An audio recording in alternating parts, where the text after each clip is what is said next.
Our next guest is being inducted into the BC Sports Hall of Fame. Jody, you have several of them here on your lap. Yes. Hayden, welcome. Hi, thanks for having me again. Wait, we were checking which is the heaviest. Certainly it is this bronze Olympic medal, Brent. Yes, it is. And I know, how many times can you be asked about how decorated you are, but you're getting another honor. Yep. Tomorrow you're being inducted into the BC Sports Hall of Fame. How does that make you feel?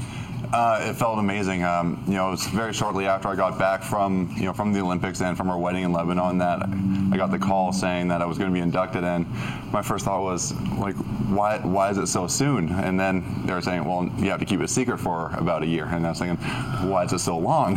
So it was a huge honor for me. I definitely was never really expecting to get in, because there's so many other great athletes and sports personalities that are in there, and it's just really amazing that I can actually be sort of accounted among those other great athletes and people. You know, it's a great chance to be honored in such fashion. I guess you kind of look back at the career that was, because you stepped away from swimming, but how difficult has the transition been, knowing that you represented a country, did it so well, and now you're moving on to new passions? It's been a bit of a challenge, when you've been doing something your entire life where you know what you're doing every single day for the next 6 to 12 months, to kind of almost waking up and being like, okay, what do I actually have to do today? It's definitely challenging, but at the same time, it's very exciting as well, because it's giving me a lot more time to focus on, what was before just a hobby, my photography.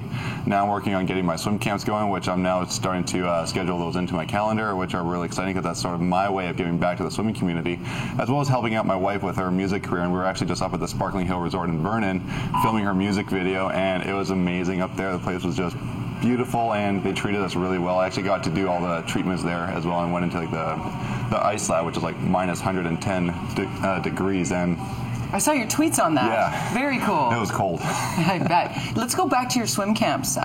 What are they all about? Just expand a little for our viewers on what they are. Well, most camps that are run are just athletes just go in, they just coach the kids, and then they leave, or the swimmers have to come all the way out to Vancouver. They get coached for a week or so, and then they leave. My camps are more about creating a unique fundraising opportunity where the clubs can actually host my camps, and by being a host, they'll actually receive 10% of the total profits. So it's my way to kind of give back, and I know clubs don't always have a lot of money, and just asking clubs to basically just pay me a flat fee is taking a huge chunk out of their operating costs, and I don't really want to do that. I want to be able to help. I don't want to be sucking all these clubs dry, if you will. Yes, Canadian athletes need all the support they can get, especially when it comes to money. It's such a great way to stay engaged and give back. We have some of the photos we're going to go through, but I remember having dinner with you and your wife Nadina, and I think it was the beginning of 2012, and I remember you saying to me, you're like, I'm going to compete in London 2012, but my back is hurting. And when we were watching what happened in that 100-meter freestyle last year,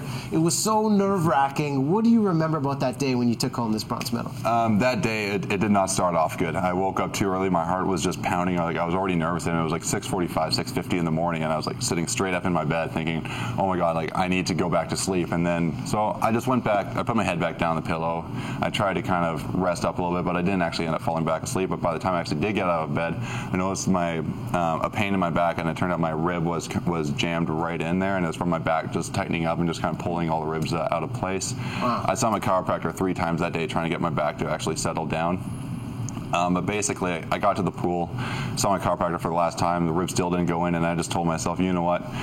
No one's going to remember your back hurting. The only thing that people are going to remember is what the result is on the board at the end of the race. So I went in with that mentality. And then walking out onto the pool deck, putting my goggles on, it was the first time this has ever happened. I've been swimming for, 25 years or whatever at this point, 24 years, and my goggle strap was completely twisted around, and it would have been okay if I had a swim cap to put over top because, it kind of holds it in place, but when you shave your head, any little flip in there, the water can just kind of catch it on the dive and just rip your goggle straight off. So I just kind of thought about that as well, and then I just told myself, well, no one's going to remember that you had a goggle malfunction. Everyone's just going to remember the result at the end of the race. So I just put my focus on the lane and just nailed that start finally, and We were all Kinda took it watching from there. and cheering you on. Way to be a Yeah. warrior and persevere through. It's a very great honor, obviously, Thank to be you. an Olympian, but to have you on the show as you head into the BC Sports Hall of Fame. And I'd be remiss if I didn't say I was looking forward to you coming on the show because finally the throwdown is here.